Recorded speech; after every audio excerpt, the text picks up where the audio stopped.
আজি কান্দুলিমাৰীৰ চৰৰ এই জনসভাত মই ইমান 2-2.5 ঘণ্টা পলম কৰি আহিছোঁ আৰু বেছি, তথাপিও আপোনালোকে মোৰ কাৰণে বাট চাই আছে, অপেক্ষা কৰি আছে। এইটোৰ কাৰণে মই আপোনালোকক নিজৰ আন্তৰিক অশেষ অশেষ ধন্যবাদ জনাইছোঁ। মোৰ চম্পক কলিতা আছিল মোৰ লগত, আৰ মানুহ ফোন কৰিছে। সব জেগাতে বিৰোধী কিছু মানুহ থাকে, মানে হুজুৰ ইয়াত আহিব নালাগে, এতিয়া কোনো মানুহেই নাই।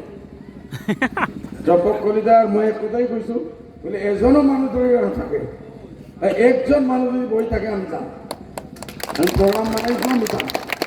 মোৰ ভুল, মোৰ গাটো বেয়া হৈছিল, মই ভইচ মেছেজ পঠাইছোঁ। এইটোৰ কাৰণে অলপ পলম হৈছে, অলপ নহয় বহুত হৈছে, বহুত কষ্ট কৰিছে আপোনালোকে, এইটোৰ কাৰণে মই ক্ষমা প্ৰাৰ্থী। ভাই,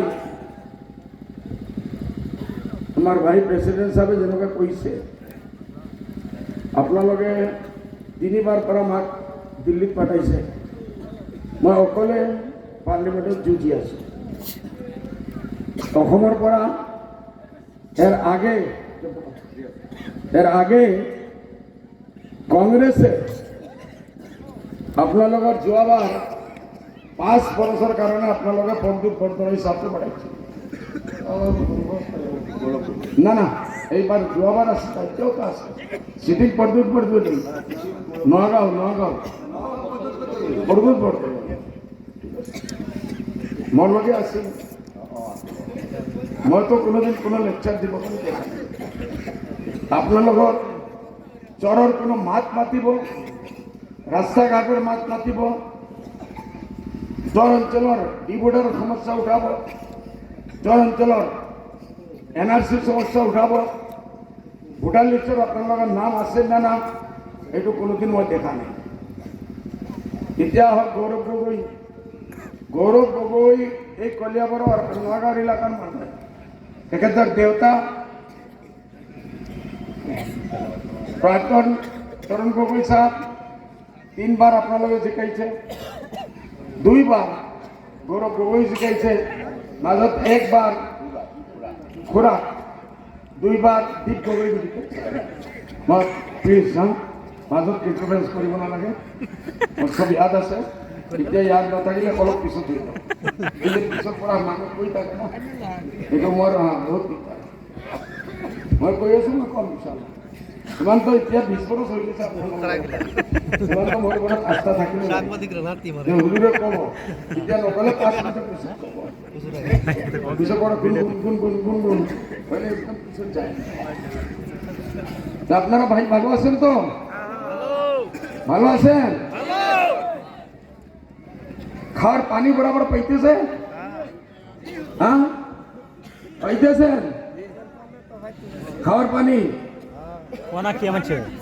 আসেনি? হ্যাঁ সোনার ঘর আছে না বিল্ডিং? সোনার ঘরে থাকতেছে? স্কুল আছে নাকি? স্কুল আছে নাকি? নাই হইলে জুড়ে না করো, চুপচাপ বসে থাকার জন্য তো আজকে 65 বছর থাকি এরা আমরা বরবাদ করে খাইল, লুটিয়া খাইল। আপনাদের নামে হাজার হাজার কোটি টাকা দিল্লি থেকে আনছে, আনিয়া এরা দিল্লি, বম্বে, মাদ্রাস, বেঙ্গলোর, লন্ডন গিয়া ঘর বানাইছে। এলে আপনার সোনার ঘরটু তবদিল হওয়া নাই। মা বলি গায়ে কাপড় নাই, পেটে ভাত নাই, ল'ৰা ছোৱালীৰ চিকিৎসার ব্যবস্থা নাই। হাজার হাজার আমার মা বোন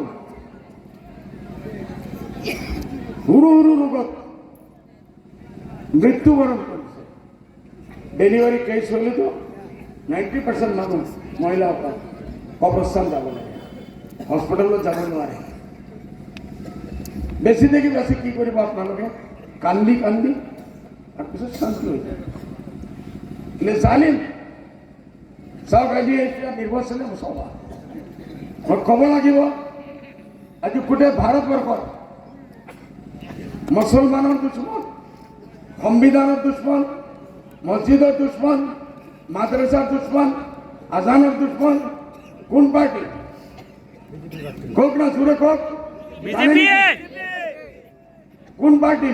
বিজেপি আরো জুড়ে কোক। বিজেপি কোন party? BJP doctor Hemanta Biswa Sarma. Yes daily আপনাদের মাত মাতি আছে। সো নাইস বেশি দিন নাই, আরো বেশ থাকবে 2 বছর বাদশাহ 2026 আগে ডক্টর হেমন্ত বিশ্ব শর্মা ইয়ার করা বিদায় হবে ইনশাআল্লাহ। তালিয়ে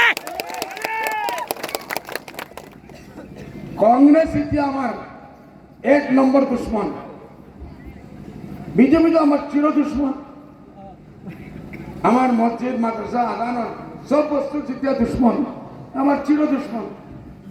এলে হিরোকালে কয় আমি আপনার লোক এলে কংগ্রেসে দুষ্ট হই,